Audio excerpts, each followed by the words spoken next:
Hey everybody, how's it going? Recently that hashtag show revealed a casting list for the upcoming Marvel film titled The Eternals.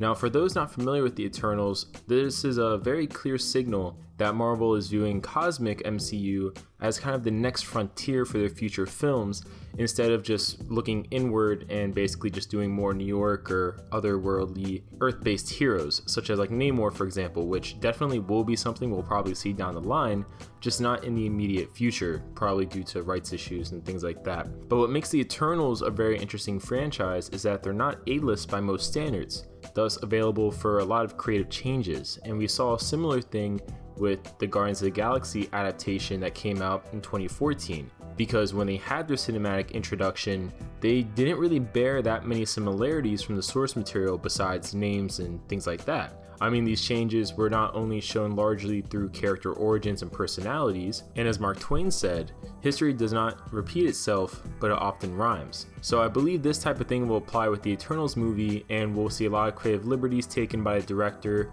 and the writers of the film.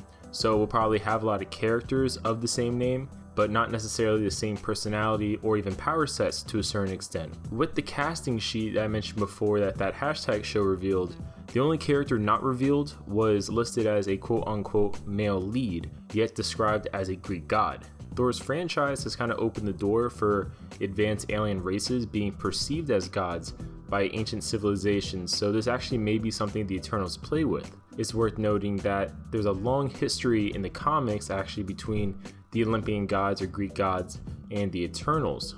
Now, the Eternals had a city called Olympia in Greece before and during antiquity, and that happened before Mount Olympus was created by the Olympian gods. So when the Olympians decided to establish themselves in that region and they noticed the Eternals were near them, they met up with the Eternals, and in the comics they decided to make a deal which forever connected the two races.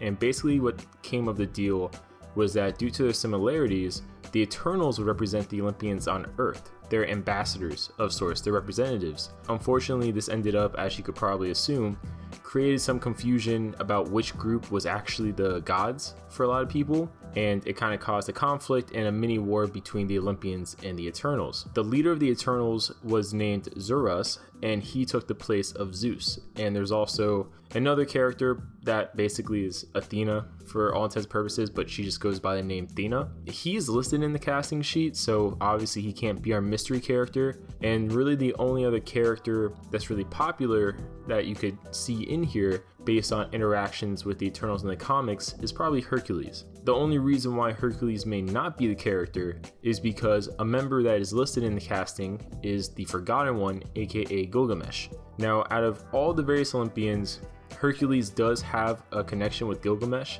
Gilgamesh and Hercules actually were not only good friends, but lived together during the 2015 Hercules comic series. And with that connection and general popularity of Hercules, it would make sense for him to be included if you had to include another Greek god-like character. At the same time, it kind of seems a little redundant because Hercules and Gilgamesh's power sets are almost identical. I mean, it's like having an Avengers team and you already have the Hulk, but then you add the Red Hulk on top of it. Like there's a slight difference, here and there, but overall they do kind of the same thing. They function the same way with regards to their roles on the team. Since Gilgamesh's defining trait amongst the Eternals is that he's the strongest one. So if you have Hercules' whole thing is that he's like the strongest one as well for the gods, or for his set of gods. It's kind of, like I said before, you're kind of stepping on each other's toes here, so I'm not really sure how they would go about this. Hercules is a really large character with regards to his popularity. He's already known around the world, so definitely if you had a male lead playing Hercules, when you've already set up characters like Thor before, not only could he theoretically replace Thor, I mean that would just be really easy for marketing purposes because people already know who Hercules is, so that's just one less character you really have to go out of your way to, I guess, explain or kind of introduce to people. Comment below your guys' thoughts. What do you guys think about this? I'm excited for this movie. I kind of want to see more before we get too much into it. Comment below and we'll see you guys later.